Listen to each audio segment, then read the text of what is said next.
I'll let you hold on to the gear, sure. I'll hold the mic for you. How does that sound? Well, what do you make of this, first of all? Oh, thanks a million, everyone. This is absolutely unbelievable.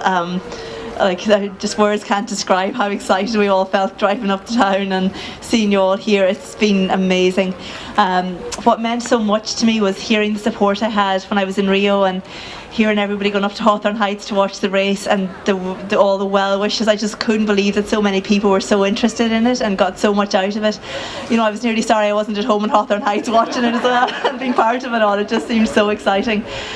But this is where it all started. As I said, like training in the school, I wanted to be in the basketball team, and the only way you could get in the basketball team was if you ran the cross country as well.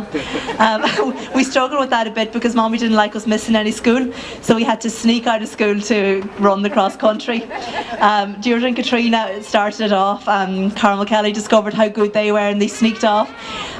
They managed to avoid the photo at the end when they won the team event. They hid behind everyone, but a week later Mum found the dirty spikes so they got caught. And then once Carmel discovered that Deirdre and Katrina were good runners, she thought she would rope me in as well, and we ran for the school. And do you know, I think that's where it all started. Then moved on to the athletic club after that, and Teresa and Brendan, and we were just so lucky to have such good coaches who really thought we could do something.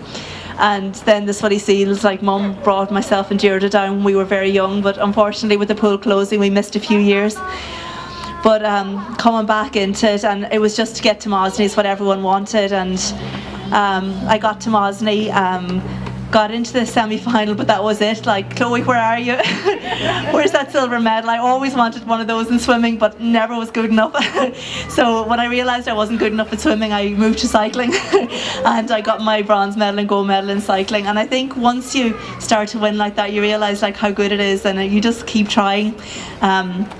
I suppose I would have tried cycling, then moved to triathlon, realised triathlon wasn't going to happen, and then rowing.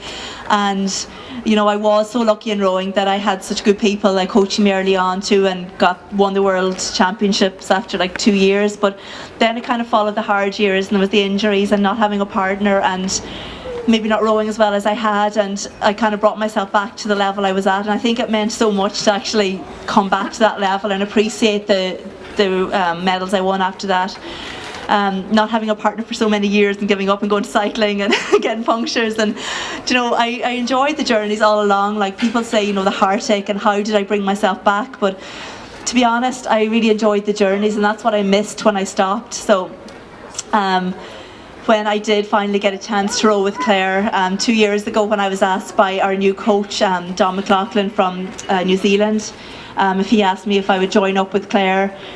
I had retired at that stage and was concentrating on medicine, and I had the girls, but the offer just seemed too good. Like, I tried for so long to get to the Olympics and it never happened. I said I'll give it one last go.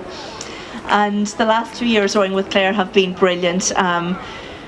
The hard part, I suppose, was coordinating everything and making sure that the girls always saw enough of me, and kind of like the house was running and all the rest of it. But the rowing was an absolute pleasure, rowing with her.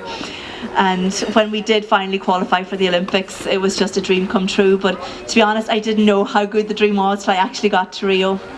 It was so spectacular. We'd heard, we were so worried going out. We'd heard about the Zika and unfinished like Olympic Village and dirty water and all the rest of it. But when we got there, the water was beautiful, the beaches, Copacabana was lovely. The Olympic Village was absolutely amazing. You could tell they maybe finished it in a hurry, but the Brazilians were so friendly and people were so welcoming. Everybody's wanting photos with you. You just felt like a pure celeb, And I suppose then we capped it all off with the best row we could possibly do. I did worry we'd go to the Olympics and something would happen that we would underperform and that you'd have to live with that for the rest of your life. But no, we rowed really well. Maybe our heat wasn't the best, but our semi was brilliant and our final was as good as we could possibly have done. And I'm still buzzing. It was the most amazing experience. And thank you so much, everyone, for making it happen. If it wasn't for all the support from like local businesses and all my coaches and all the rest of it, it wouldn't have happened. And most of all to Mum and Dad, going out cycling with Dad, holding his wheel, and he would turn around when you were 13 and ask you if you were all right, and there was no point in saying you weren't all right because he was just going to cycle off anyway. You just kind of had to grit your teeth and try and get closer onto that wheel, And Mum as well, like she started this Sweaty Seals thing, bringing us down, and you know, those early morning 6 o'clock starts, and she did it like for each one of us. It can't have been easy, and bringing us to all the triathlons and following us around the world at different rowing races. Like, I just can't thank you enough, Mum and Dad. Come here for a hug.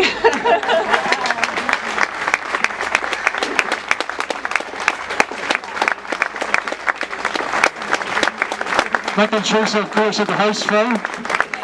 The day the race was on, it was packed. All of that.